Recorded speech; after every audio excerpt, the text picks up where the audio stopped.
survive. Welcome back. We're still talking, setting the agenda for Ekiti, a new dawn, a new government. The governor, Dr. Kayode Fayemi, is back in the saddle as the #1 citizen there. Yes, you're talking about security. Yeah. You mentioned the era of killings. Yeah. You thought that it would be over. Yeah. When did you think it would have? It was supposed to have ended. Well, not that a specific timeline should have been set. But having seen that a governor was voted out, another one voted in, then that for me will have been taken as power returning to the people. So if you don't like anybody in power or their performance, instead of going after their lives, go out there and educate the people, do enlightenment program, let them understand how to measure performance of governors or whatever. Then you can now say, look, you didn't give me what I decided in my community, you will not vote for me. Not now going to murder people. My own professional forte being security, I took interest in all of that. So many lives were lost in the time past. But very painfully, the governor was sworn in, and then the day after, the APC treasurer or something in Ekiti State was murdered right there in his house. And my fear was, oh, they are starting so early in the day. You understand? Now, who could have done that? Of what value is that life taken to whoever would have engineered that?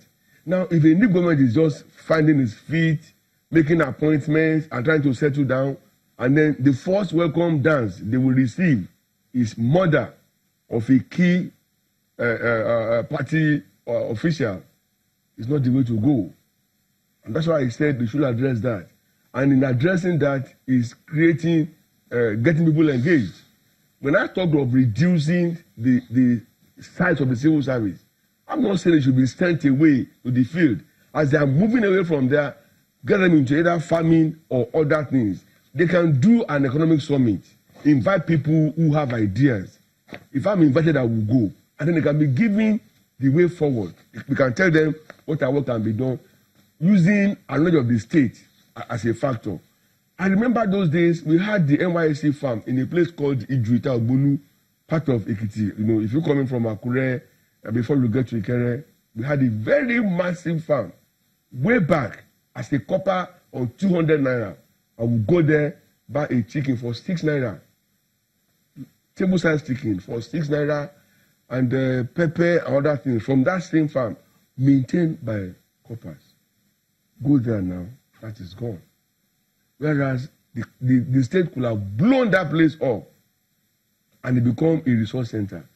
Anything that anybody will do in Ekiti must be centered around increasing the value chain in agriculture.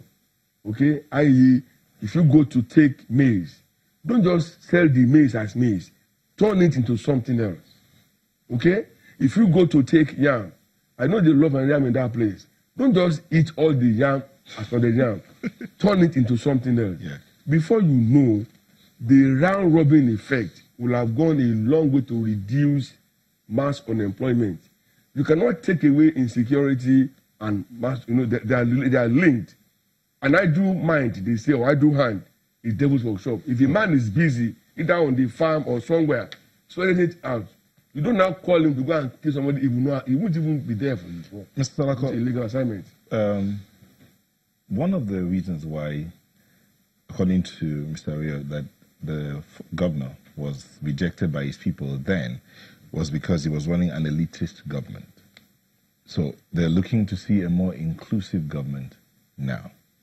So, do you think that's likely to happen? I mean, seeing that the day of his inauguration, he made a couple of appointments, and there were multiple reactions, as in how is it that it's not inclusive as quickly as that? What do you think, sir? Do you think it will change? Definitely.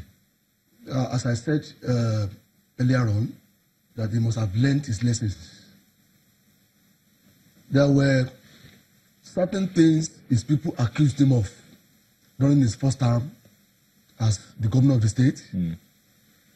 And before he came in this time, there were consultations and negotiations, certain understandings were reached about, oh, if we are bringing you in to come and complete your tenure, this is where we want it.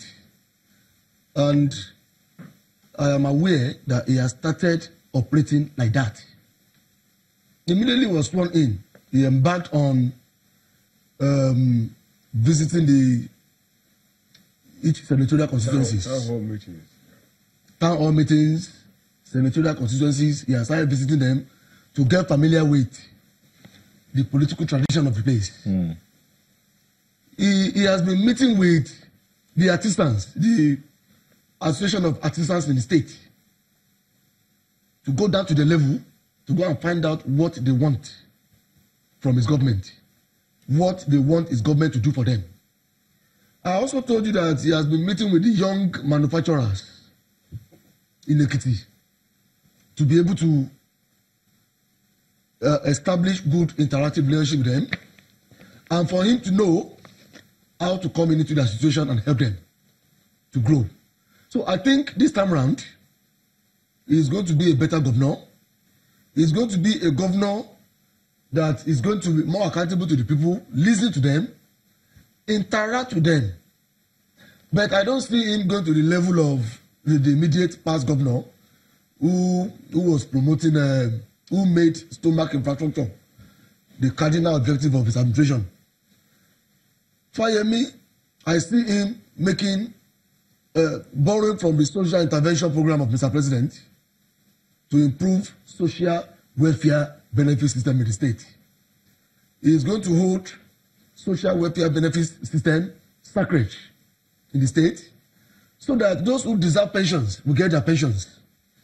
Those old people, the aged people, he was paying 5,000 naira every month. We also get his attention.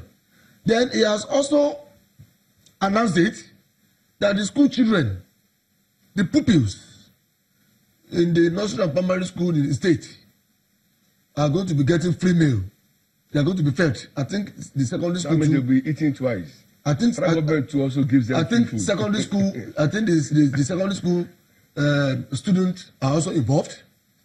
They are going to be getting free meal, and I think that is part of how to get the dividends of democracy from their government. So he must have learned his lessons. He is going to be a typical Nigerian politician this time around. He is not going to be that type of elitist governor that he was used to be known to be. I am aware that a lot of understandings, agreements, were reached before he was allowed to clinch the ticket of his party. Now he is the governor. All of us are watching. We are all watching. This is just about day 2 or day 3 in office. We are watching how he is going to carry on, so that it could be assessed better than it was assessed. Let me line this. His first time. Okay. See this, the two of you will weigh in on this because we're winding down now. So these are the things he promised to pursue the 8-point agenda he came in with in the first term. Now, during the campaign, he said he will stick to that 8-point agenda. So see this. The 8-point agenda was good governance, human capital development, infrastructure, tourism, qualitative education, good health delivery, and commercial agriculture. Yes. Would the Ekiti people hold him accountable? Would he hold himself accountable to the Ekiti people as regards those 8 points? Well, that is a rhetorical question. And definitely the whole essence of civil governance in democracy is for leadership to be accountable to the followers in respect of the service, what you are convinced you have been able to do to better the lot of your society. So definitely the people are people of character, and they are highly cerebral people, highly educationally sophisticated people. For those class of Ekiti people who are, because there are still some who don't, they are definitely going to hold Fayemi accountable. No. Would he hold himself accountable to the people? Definitely. He will. That is why I said it's a rhetorical question. he is going to hold himself accountable because he himself is the one who published those 8 cardinal points agenda. From what you're saying now, Yes. if the Ekiti people get up and say, hello, Mr. Governor, you promised us good governance.